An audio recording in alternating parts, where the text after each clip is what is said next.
Magandang umaga mga kaibigan. Narito ako sa apartment ng aking juniorita. At maganda siya. Dito sa downtown Toronto. Napansin ko lamang na hindi masyadong na-maintain dito. Hindi sila nagpala. Kaya ako na nagpala. Itong kanilang shovel na hindi ko gusto dahil bakal yung metal, yung kanyang blade, yung dulo. Never ko nagustuhan yan.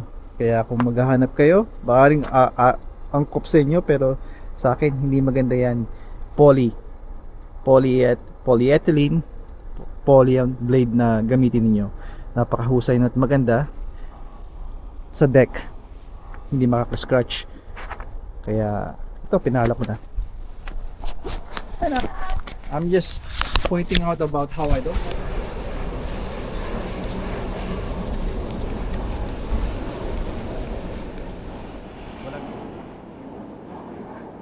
Walang tao ngayon dito sa St. Jacobs. Kaibigan.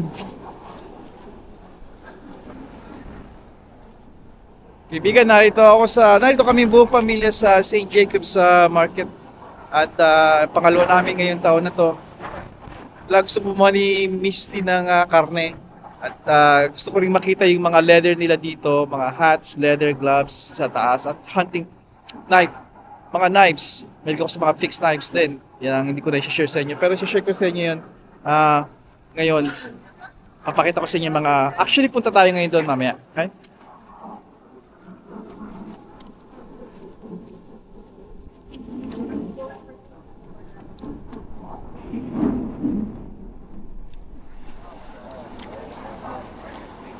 Mukhang hindi pa sila nagsisiga ngayon. Pwede mo itong sindihan. Siguro maya-maya, maaga kami ngayon eh. Kaya ito nabibili rito dito. Kung gusto niyo tatawag kayo dito sa numero na to. Okay. May mga litrato, may mga video ko nito. Ating mga nauna kong mga halos taon-taon dito ako nagpapapicture sa mga bata. Sa ngayon wala ngayong siga sa atin, di ba? Kaya mamaya magkakaroon. Hopefully lagyan nila bago kami umalis.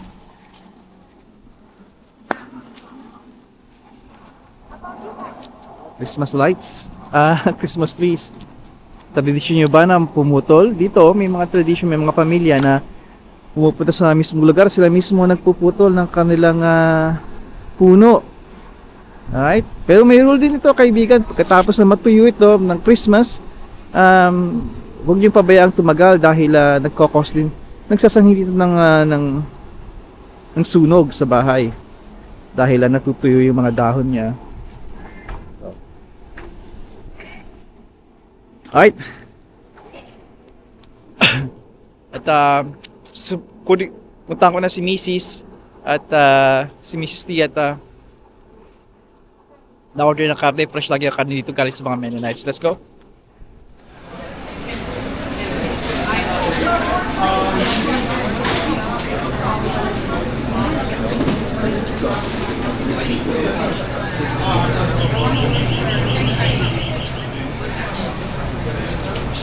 Could you show me how it, yeah. Could you show me on the side how it looks? This is malambot ito. Ito, Yeah. ano ito? And the bottom one? Bat daw eh. Pork Pork bat. bat. And the Oh, tingnan ko kung ano yun. Let's see what it looks like.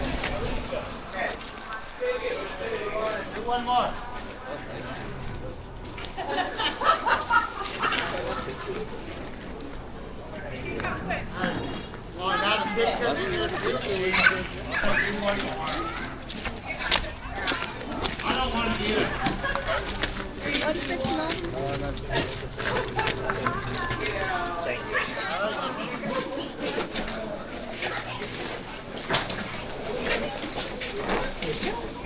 thank you.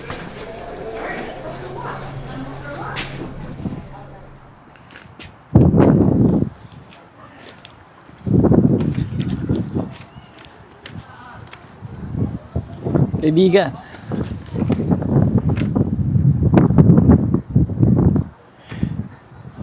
Kaibigan, welcome back. Okay. Nandito ako sa St. Jacobs Market. At pangalawang beses namin pumunta dito ngayong taon na to bago matapos ang taon. 2 beses kami at least, average 2 beses kami pupunta dito. Napuputol yung phone ko, napuputol yung aking action camera 5 Pro dahil siguro sa lamig, di ko alam, o yung defective na yung memory card, pero magiging mabilis ako dito. Narito kaibigan, welcome back. Narito ako sa St. Jacobs Market. Madalas na kami pumunta dito ng pamilya. Nandito ang mga mag-iina ko, si Mrs. T, Juniorita at bunso ni namimili mushrooms. Mahilig si Mrs. T sa mushrooms. Papakita ko lang sa inyo yung mga binili ko ngayon dito.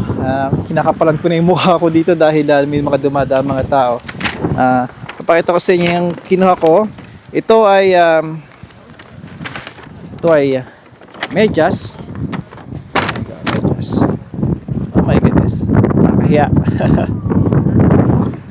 Ito ay thermo hair. Ito ay galing sa, sabi ko sheep, pero hindi daw sheep kundi goat, kambing. May pagkakaiba yon. Subok na to galing sa Antarctica at sa Mount Everest. $55 to $75 ang isang pares. Kuha ko ng 2. At makakatulong ito sa akin sa paglabas-labas ko outdoor, di ba? Alam niyo naman, maki-outdoor tayo. Nandito ito sa isa sa mga main market dito, main building. At isa pa, ang pinakang gusto ko ipakita sa inyo ay binili ko sa bago kong kaibigan na si Michael at yung anak niya si Oliver. I forgot their name, yung kumpanya nila, pero knife maker sila, kaibigan. Ito yung gusto ko i-highlight, ipakita sa inyo. Tanggalin ko muna itong medyas, papasok ko sa loob, at makita ninyo dito, bumili ako ng Damascus steel folding knife at meron pa siyang ferrule rod. There you go, isang bonus, may holster siya at leather, everything's leather. Look at that, beautiful knife.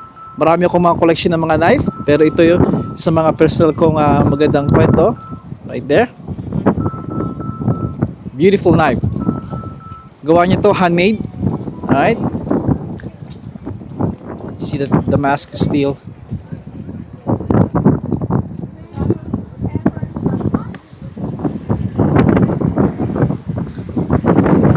It can hold the sharpness. Yung top, ang mga iba-ibang mga steel, it can hold. I forgot, the steel is supposed to be 420, but it's a good steel, 440. Okay, ilalagay ko ito yung confirmation. Napakaganda niya, kaibigan, at ang maker ang kilala ko at siyang gumawa at binigay niya sa akin ito for $75. Ang presyo niya 100, pero sabi niya, he looks, I like you, Lenny, at kamukha ka ni Lou Diamond Phillips. So, binigyan niya sa akin to. They thought I was native too. So, nung umpisa. Kaya, ito lang, kaibigan. Nagpapakita ko sa inyo at tumatawag na si Mrs. T. Alright? Ito lang akong papaalam sa inyo at hanggang sa muli, kaibigan. Padayon.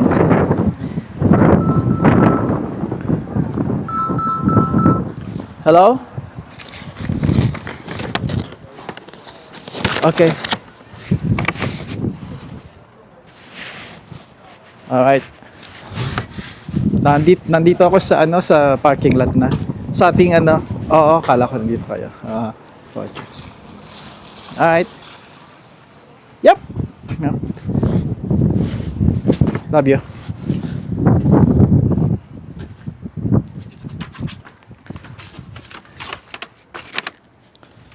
Oh, may yellow yung handle. It is cold. Ay, kaibigan.